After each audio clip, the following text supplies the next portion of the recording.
Bonjour, bonjour à toutes, comment il est? Toujours avec un grand plaisir et toujours avec contentement d'Ankia, comme il retrouve les autres tous les matins entre 6h et 6h25 pour se causer La Réunion.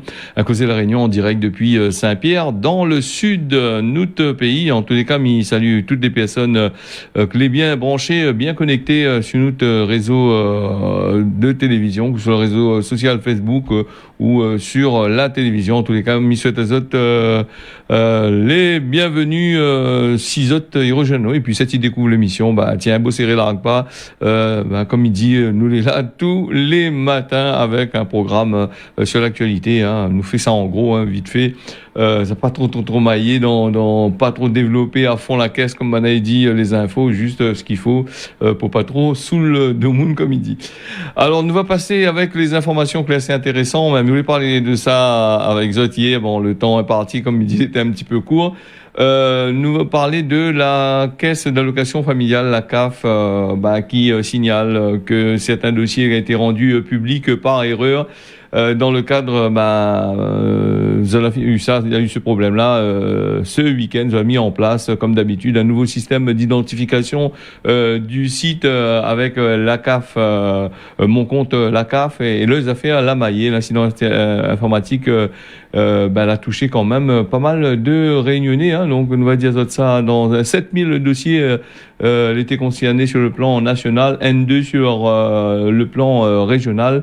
La Réunion, c'est une vingtaine de dossiers que les gens ont pu voir ce que les autres camarades y fait. Avoir accès à dossier de ou d'allons ou de camarades ou des étrangers qu'on connaît pas, ou sinon ça d'autres voisins, des rares, un peu rares, de voir avec machin, à moins que vraiment on n'a pas de chance non plus, elle est un peu compliquée. Donc la CAF avec c'est une bonne modification. Donc les allocations, les personnes que l'a fait des démarches justement qu'elle a été concernée par ce bug-là, il faut que tu recommences cette bonne démarche parce qu'il marchera pas, il prendra pas en compte par mesure de sécurité. Donc les affaires a été fermée, elle a commencé dimanche et elle est fermée lundi 11 octobre. Elle a fermé aux environs de 10h. Si vous allez essayer de joindre la CAF, a été compliqué, surtout sur les autres sur le site. Donc elle est en train de travailler dessus. Mais il ne connaît pas à l'heure actuelle. Hier elle était encore d'actualité. Et mais connaît pas là aujourd'hui sur l'heure actuelle le site de la CAF, il fonctionne toujours pour les pour autres démarches. En tous les cas, là va prendre en compte si vous êtes en retard par rapport à ça, il décale un peu, ça inquiète pas pour ça. Donc il tient les autres au courant là-dessus. Sur ces affaires-là. Tu vois que le numérique, l'est intéressant, tout déporter vers des systèmes informatiques, faire confiance à l'informatique. Tu vois que ça, il peut arriver. L'informatique lui-même, il plantera pas. C'est l'homme, les personnes qui gèrent ces bonnes affaires-là, qui fait des erreurs. C'est des concepteurs d'applications, c'est tout ça qui fait des erreurs.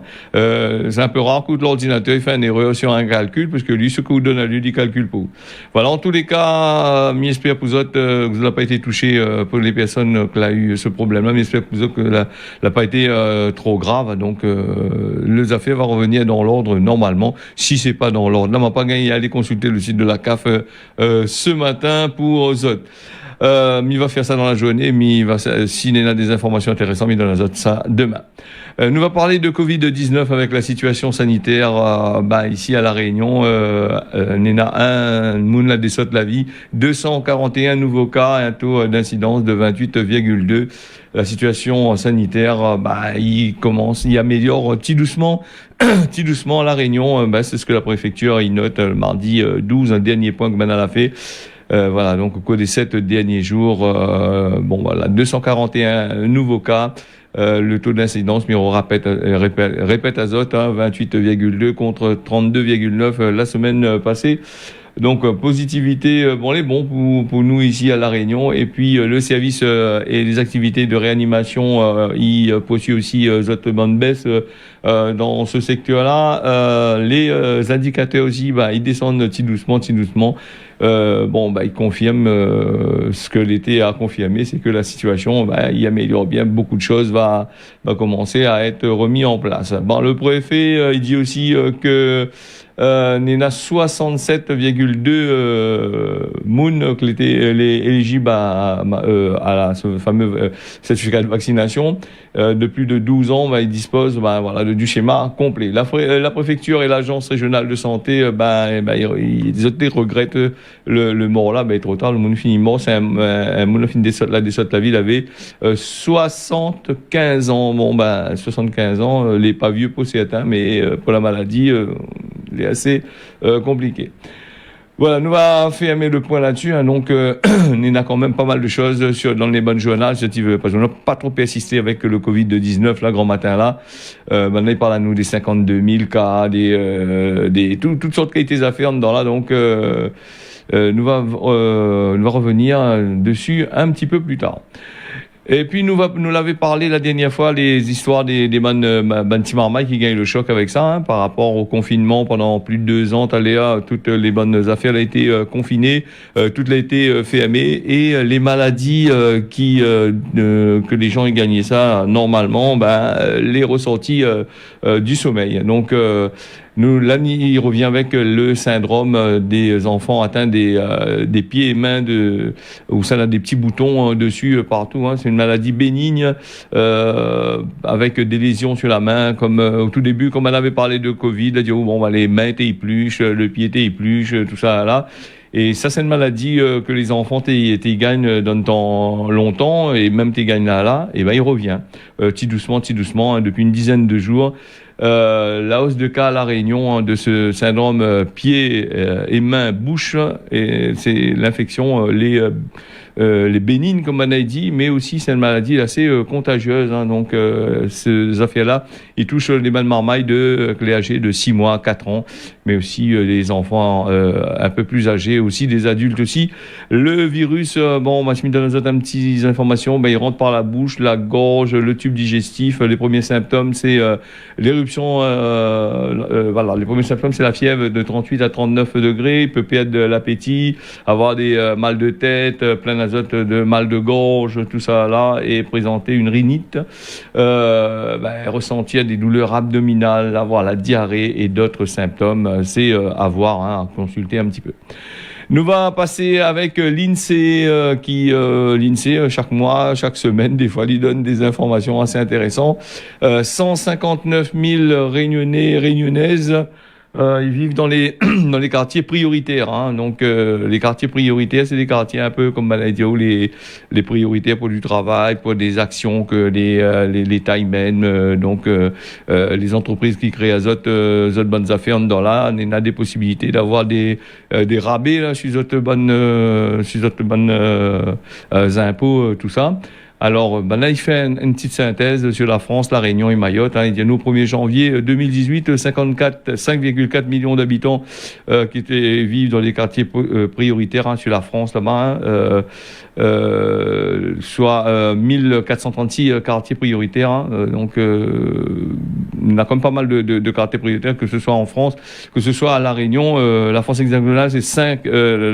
en France, mais aussi 5 départements d'outre-mer que les prix en dans là. Donc la Réunion, c'est 159 000 répartis sur 49 000 quartiers. Mayotte, c'est 170 800 sur 36 quartiers.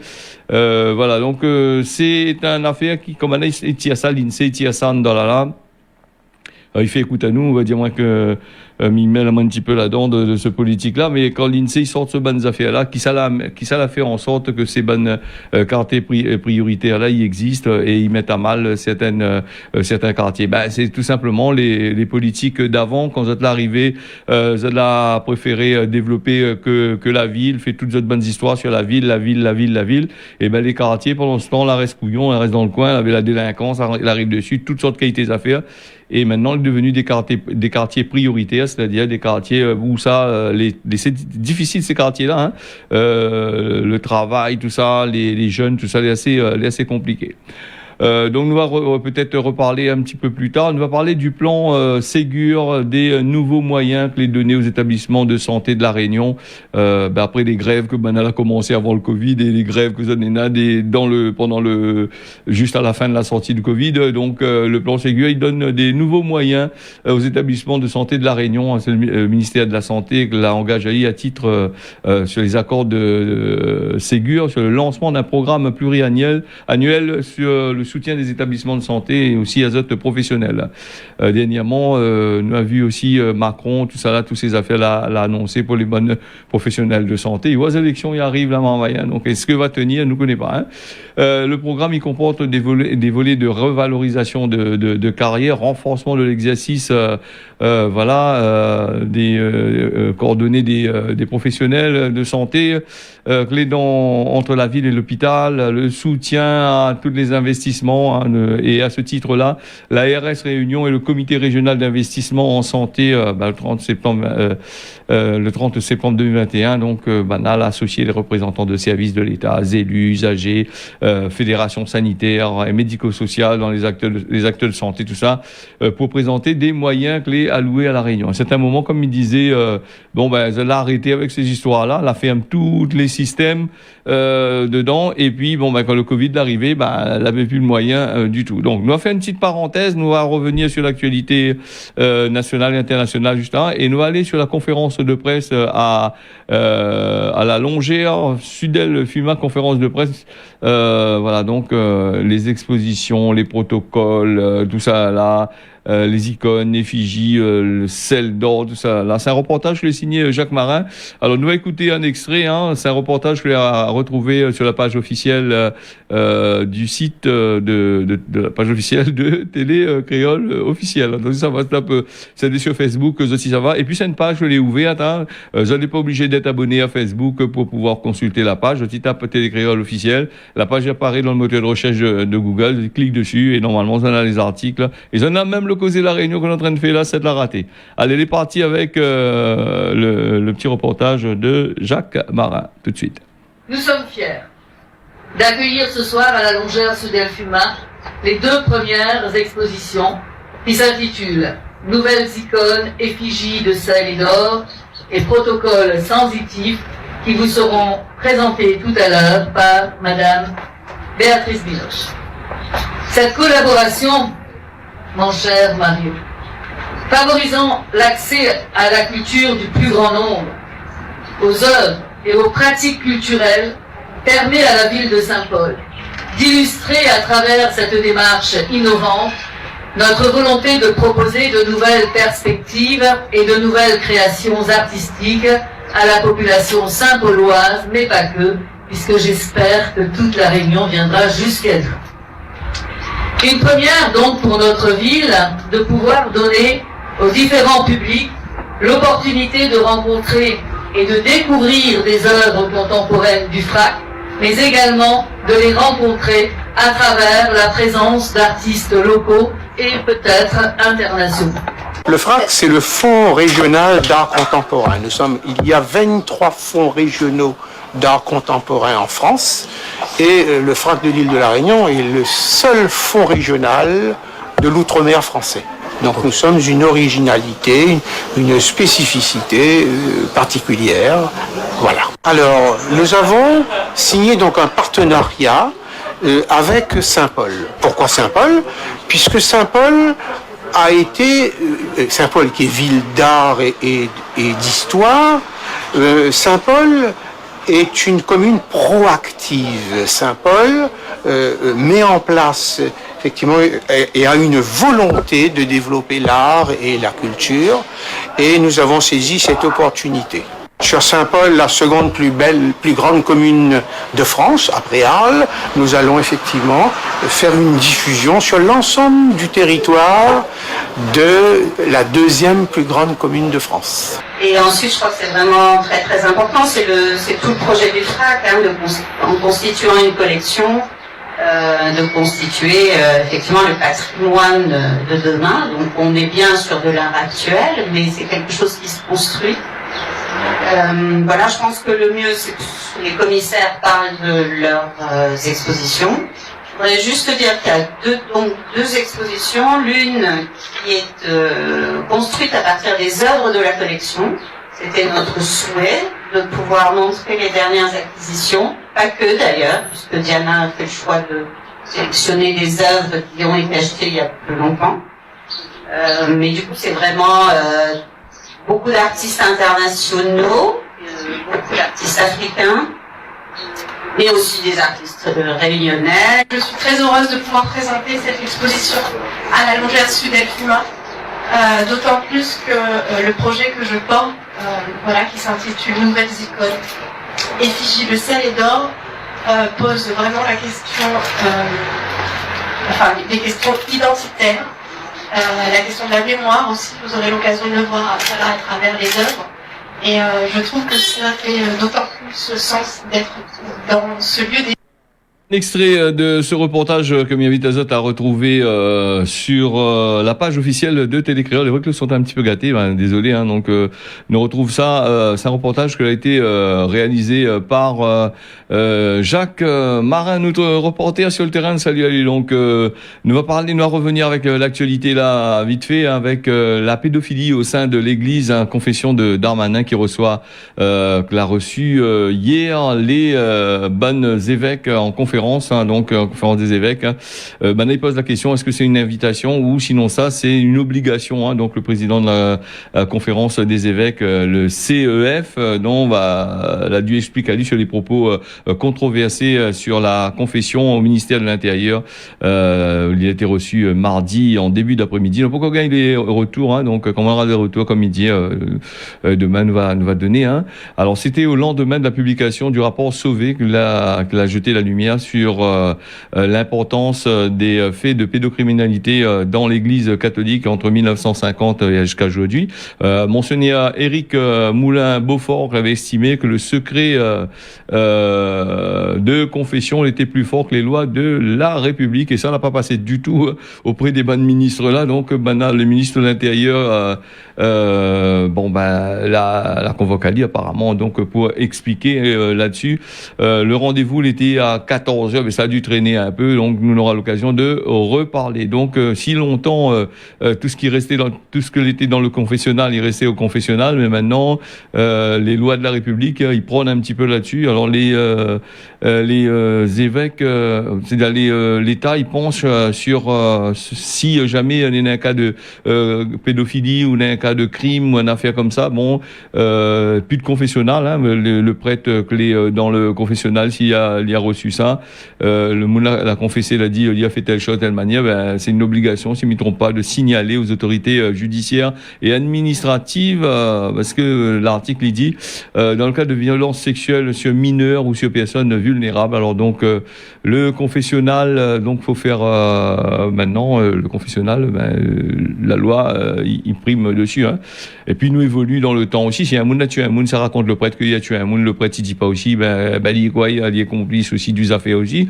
Et ça aussi, il veut éviter les affaires. Beaucoup de crimes ont été commis dans l'humanité par rapport à ces bêtises-là, et donc personne là l'a jamais trouvé le bout en dedans. Alors nous va parler en économie. Alors on va aller du côté de l'Europe parler. Quand on parle de l'Europe, il concerne aussi la Réunion, l'économie, tout ce qui concerne la France, l'Europe, tout ça, et le monde entier, il concerne à nous. La pandémie, d'après le FMI, elle continue à mettre de bois dans la croissance mondiale. La pandémie, nous n'est pas finie du tout nulle part. Il n'est pas achevé déjà partout. Donc pas tous les pays les doses de vaccins, pas tous les pays les assez propres sur le point de vue Covid-19. Le chef, l'économiste en chef du Fonds monétaire international, l'a prévenu mardi que la vaccination inégale n'est pas égale dans tous les pays du monde. C'est un frein à la reprise complète de l'économie mondiale. Le FMI il table sur une hausse du PIB de 5,9% cette année contre 6 en juillet. La révision de la baisse, elle est assez baba, comme il note Madame Gopina. Voilà, donc l'importance de vacciner tout le monde dans les pays, hein, parce que si Pfizer, si les groupes, les Moderna et les autres, l'AstraZeneca, il veut pas donner des vaccins à l'Afrique, il veut pas donner des vaccins aux pays la pointe, il veut pas rentrer dans la loi Covax là. Ce qui pose comme problème, c'est que c'est les industriels qui ça gagne dans le dedans et ça gagne dans le baba. Alors m'explique à autres en gros. Les pays développés comme la France, l'Europe ou les pays comme les États-Unis, on va dire, m'y crie un peu là-dessus, hein, moi, on est un peu en colère, mais non, on n'est pas en colère, mais dit la vérité là, tiens. Donc, si maintenant ils donnent pas les vaccins aux pays, par exemple le Vietnam, l'Inde ou des pays là vraiment besoin de ce vaccin-là, ils donnent pas. Mais pose à moi la kemana, les industriels sera un petit peu emmerdés d'aller faire fabriquer ces vêtements avec des enfants ou ces produits avec des enfants là-bas dans certains pays, ou sinon ça aller chercher la main d'œuvre bon marché, même très bon marché, même dans les autres pays. Alors du moment maintenant que le pass sanitaire est mis en place, maintenant que tout le système de vaccinal est mis en place, ben les entreprises, les Européens ou les Américains, ils ont les peinards bien vaccinés, les gros pays bien vaccinés. Ils sont en train de crier partout sur les toits. Oui, nous les vaccinés, nous les bons, la pandémie. Maintenant, faut occuper les pays des autres parce que les autres, comment dire, c'est les autres va te toucher aux autres le virus. Mais le problème, c'est que je n'ai plus de main d'œuvre pour aller de l'autre côté là-bas, pour aller de monde pour travailler pour les autres de l'autre côté là-bas. Et les autres entreprises, ils bougent plus. D'où le fond le FMI, il commence à causer là-dessus. Bon, ils voient l'importance de ces pays que les exploités par les grosses sociétés, que les exploités par l'Europe, hein, les petits pays où la main-d'œuvre est bon marché. Donc, nous allons revenir là-dessus. Hein, donc, les affaires marchent pas simplement dans un seul sens. Hein, il suffit pas de guérir toutes les personnes atteintes de Covid-19 dans les pays européens et les gros pays, mais si vous guérit pas aussi les personnes, les pays pauvres où ça cherche la main-d'œuvre, où ça rôde de monde pour travailler gratuitement avec bon marché, où ça va fait votre gros business, votre beurre, tracaille, donc voilà en gros le système. Nous allons revenir dessus, hein, donc les affaires marchent dans tous les sens, hein, ou guérir un côté, si vous guérit pas, si vous soignez un côté et vous soignez pas l'autre côté, c'est un moment, il gâte à vous aussi, hein, donc les affaires reviennent. Nous allons revenir là-dessus. Nous allons partir à la réunion du Qatar en Afghanistan, rencontre à Doha entre les talibans et les représentants de l'Union européenne et aussi de Washington, hein, donc les responsables de l'Union européenne. Voilà, c'est mardi que ça a fait cette réunion-là avec les talibans et il appelle les talibans des islamistes radicaux au pouvoir, hein, en Afghanistan. L'Afghanistan, comme on l'avait dit la dernière fois, les talibans ont pris le pouvoir. Maintenant, ils l'ont pris dans la merde, comme ils diraient. En gros, excusez-moi l'expression. Ils vivent aussi. On a besoin du fonds de soutien international pour pouvoir faire les autres pays. Où la gagne de pays et de l'autre côté, pas tous les bloquer, les couper. Donc la crise est grave, hein, une crise humanitaire assez grave dans ces pays-là, qui dépend entièrement de l'aide internationale, de l'aide, voilà. Donc après 20 ans de guerre, ils tentent de rompre l'isolement diplomatique. Les représentants américains, européens ont commencé, hein, justement cette réunion avec les délégués des talibans là-bas. Et comme tout le monde ne fait plus trop confiance aux talibans, on est un peu sceptique là-dessus. Alors les Américains, tout ça, là, ça n'est pas trop machin. Une affaire à suivre quand même. Donc les talibans étaient contents, la presse a fait son beurre en mettant en l'air, ouais, les talibans la rentrent en place, les talibans ils font ici, les talibans. Mais maintenant nous remarque que les talibans rentrent en place, ce que ça l'a fait, ça l'a appauvri le pays directement. Après l'année 24, nous va passer à l'environnement là, vite fait là, avec la destruction de l'Amazonie qui provoquerait une apocalypse générale là, hein, des millions d'autochtones là-bas, de personnes qui habitent là-bas dans le massif amazonien. Ils bataillent contre pour sauver cette forêt, mais malheureusement les grosses sociétés mondiales ils passent par derrière, ils cassent toutes dans l'affaire. Nous n'aurons bien sûr l'occasion de passer d'autres choses, hein, parce que nous sommes partis sur nous revient, inquiète pas, hein. Nous voulons parler de la bronchiolite, les toujours d'actualité avec le conseil scientifique qui inquiète Azote d'une possible épidémie. Voilà, donc on a des petits imprévus qui arrivent à terme. Ils passent directement causement la Réunion. Il faut pas prendre à haut sur la hauteur quand on les faille. Voilà. Et puis nous va partir vite fait avec la météo. La Réunion, le temps est couvert par place, Anne de Farine dans les hauts le matin comme l'après-midi. Mayotte, le temps est couvert le matin et l'après-midi. Et puis du côté d'île Maurice, pareil, un temps couvert les prévus. Voilà, ce causer la réunion là, elle a fini, un peu rapide, speed là, on veut encore des informations, on fait pas ça, on trouve ça demain. Merci, tiens, beau serré pas, bonne journée.